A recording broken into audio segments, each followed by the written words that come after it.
Hi, everybody. Welcome to the first episode of VoiceUp. Today's episode is very special for me because I have a very special guest. This person is an engineer by qualification, and she spent a lot of years in one of the premium institute of the country to study engineering. She worked as an engineer, and then she came here and we'll hear about her journey more, but she's a established author now, and she has already published 4 books, which all are very good. Her latest book has been nominated for an Arthropod Awards in romance category. So it gives me great pleasure to invite somebody who's very close to my heart. She's shared my journey, and I would love for you all to hear her side of the story. Please welcome Harshita Nanda. Hi, Harshita. Hi, Vibha. How are you? I'm good. How are you? I am good. I'm so chuffed to be here. And health and Thank me, you for doing this. I never thought I would be to have to do anything with health. So I am actually very happy to be here. I think everybody has to, everybody has some health journey definitely, and everybody can knows about health to some extent. So it's good to be there with a person like you who is already so informed about so many other things, as I'm sure my audience will know about it. So tell us your journey from engineer to a homemaker to an author. How did it all happen? I think it all happens by chance because I was not planning to become an engineer also. I was planning to become a doctor. I didn't clear my entrances, so I became an engineer. I moved to Dubai, didn't get a job I wanted, so I became a homemaker. And then I got bored of becoming a homemaker, so I became a writer because my friends talk too much and I don't get enough time to speak. So I decided, okay, let me put them down in words and make Oh, wow, books. that's really nice.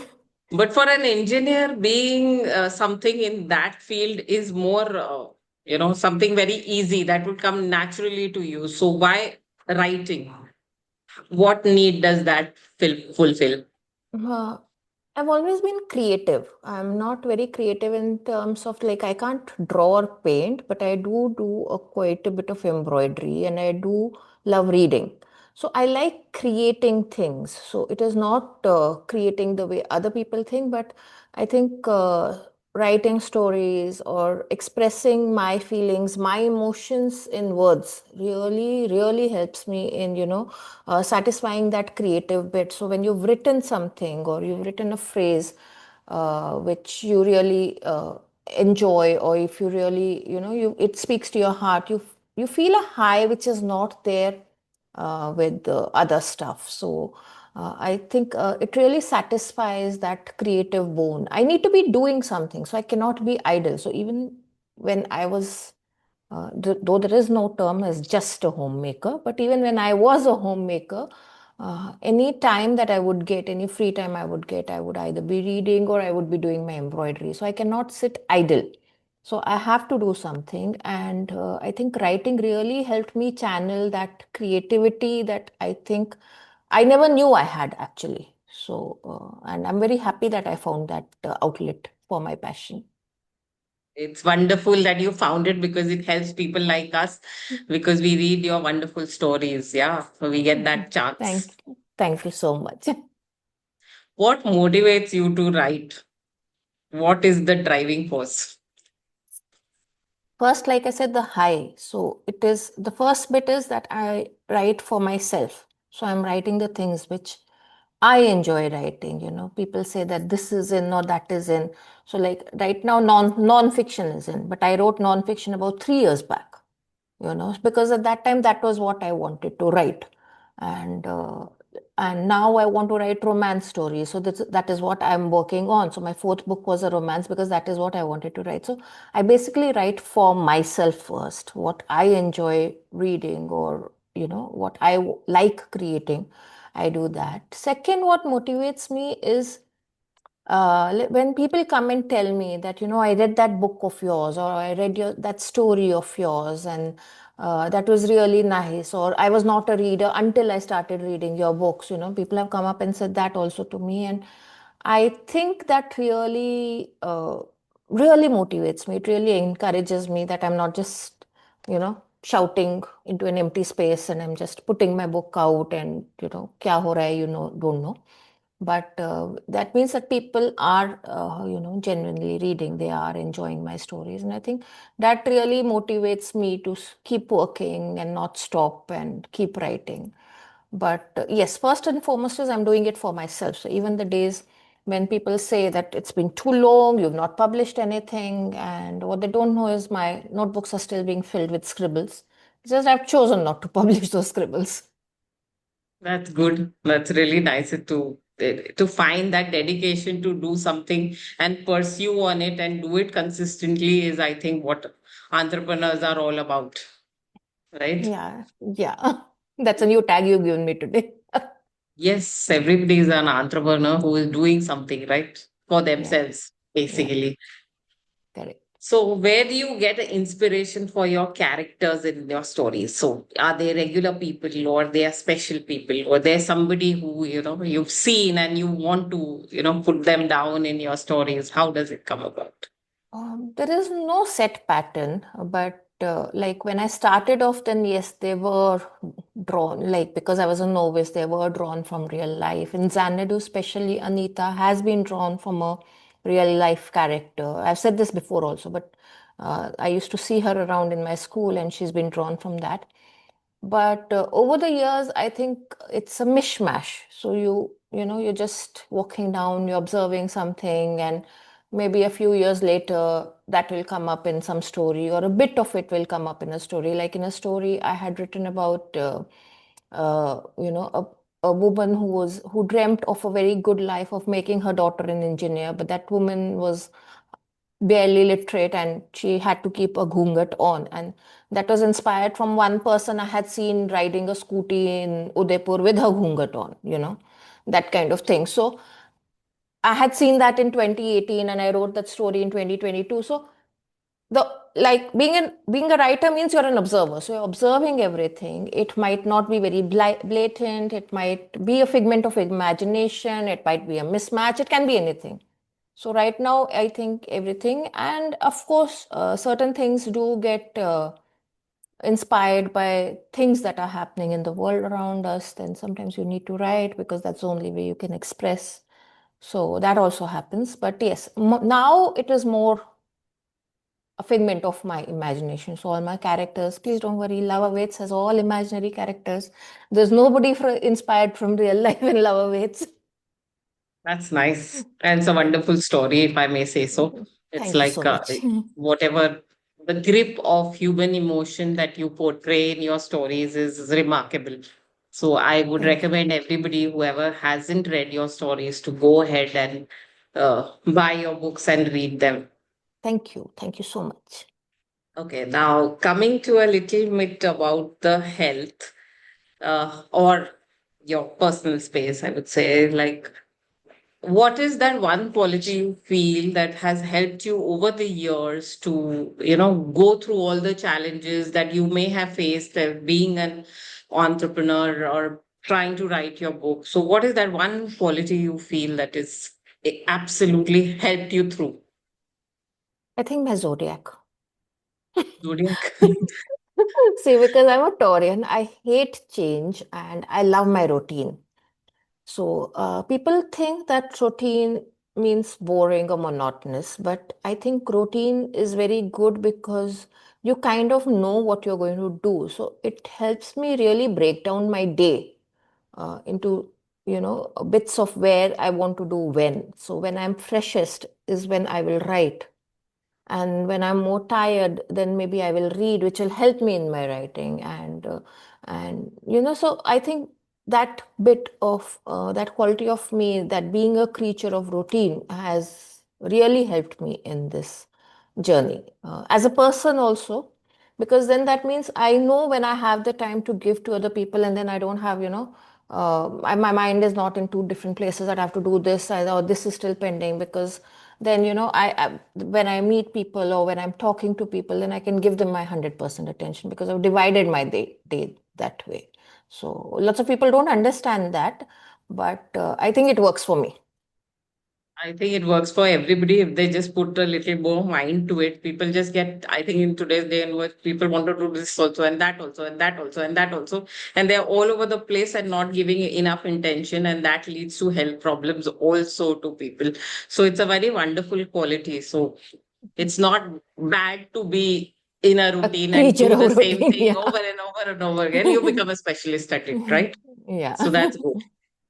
Yeah. So one more thing, like you just recently finished a series on A to Z on different cities of India, right? And that Yeah. was really good. So this is Thank one you. question I would like to ask is that you, when you were researching for all the cities of that, did you come across any food item from any city which you feel is really healthy, but it's not got its important, or it's not really, seen that way in the world? Anything comes to your mind? Curd rice. Oh, wow.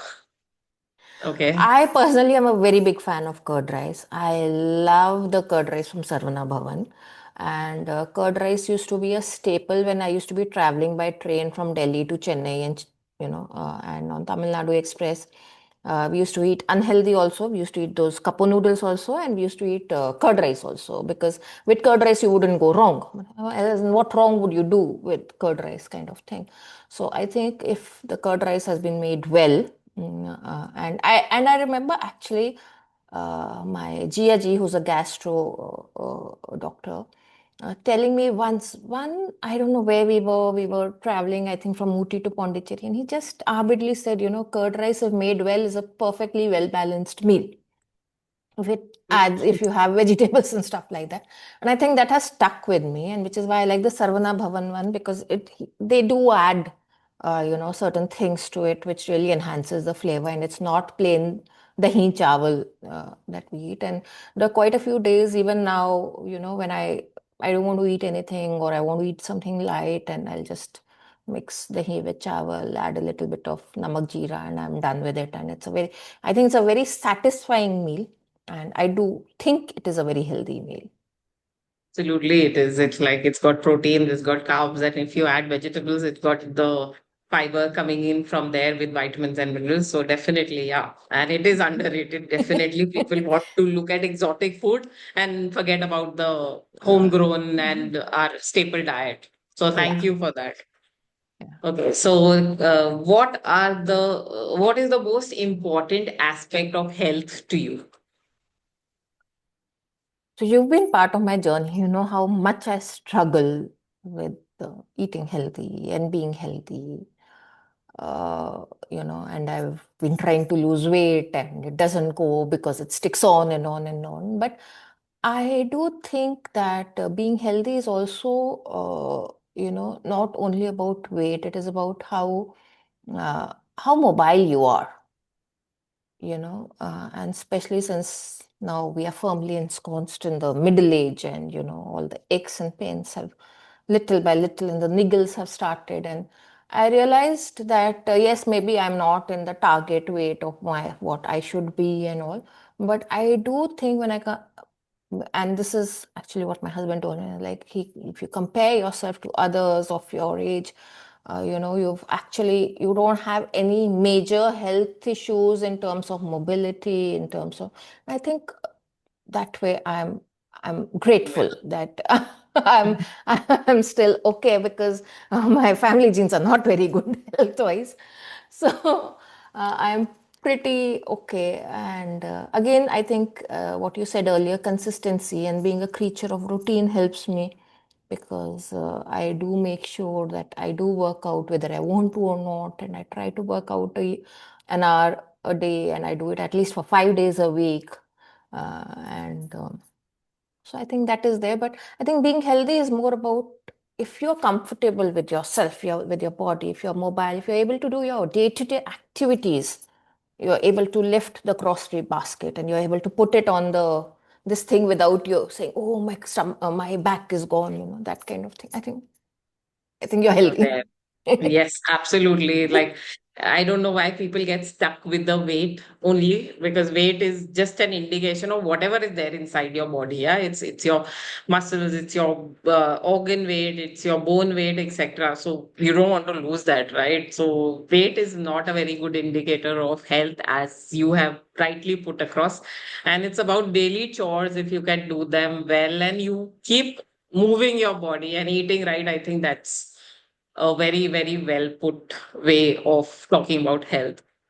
So before you leave us, I want to know that what are the top three tips you can give us which have helped you to remain healthy? So your top three health tips. First is, of course, daily exercise, whether you're doing your yoga or your walk, whatever suits you. Like, I don't like going to a gym or anything, but I do it. I'm a very private person, so I like doing it at home. So I do my 1 hour of whatever I want to do. Maybe I'll go for a walk later, but that's it. So one is that. So keep moving, do whatever exercise you want to do, whichever way you want to do. Second is, of course, water, because lots of us forget having water. And past 1 month, I've been trying to become more conscious about having water, because I realized, because I was also sitting and writing and on my phone or sharing, and I would forget having water, and then suddenly I would have. So now I'm trying to have a glass in every hour, or at least I'm trying to. So let's see that. And then the third one, I think, is uh, this is not something which I do, but I want to do, which is You cut putting down it on, out today. yeah, which is, to cut down on sweets. I think I have kind of managed to do that. But we have such wonderful friends, pesky friends who will bring, like, somebody just came and gave me a box of Chitale's mango burfi yesterday, and Wow. I'm just wondering what to do with that mango burfi, because I it's been brought with love, and I am tempted by it, but I'm trying not to eat it. So, and I'm trying to control. And as Vibha had given me a tip, and try and have sweets only once a week, and I'm trying to do that. But such well-meaning friends I have, so I do not know. But yes, I do try and control my sugar, because I do have a majorly sweet. Wonderful. So we have movement, we have hydration, and we have control in sweets as three top tips of Harshita Nanda. If you want to be healthy, to make sure you also are following those. And last but not the least, I want to thank you for being here and taking time and speaking to us. Before we leave, I would want to you to tell the audience, how do they find you, how do they reach you, and how do they get your books? Yes. So this is the most important bit. So you can find me on Insta. I'm as author underscore Harshita. I'm there on Twitter as Ashen Hash. You and author underscore Harshita on Threads as well. You can find me in all these three places. My books are there on Amazon. They're there on, and if you don't want to buy the paperback, it's there on Kindle. Except for Xanadu, all the other three books are there on Kindle Unlimited. So if you're a member, you can read them for free. And don't forget to rate and review. Awesome. Thank you so much, Harshita, for taking this time out and talking to us. You are a dear friend, and thank you for doing this and sharing your health journey and your personal and author journey with us. Thank you. Thank you, Vibha. Thanks a lot.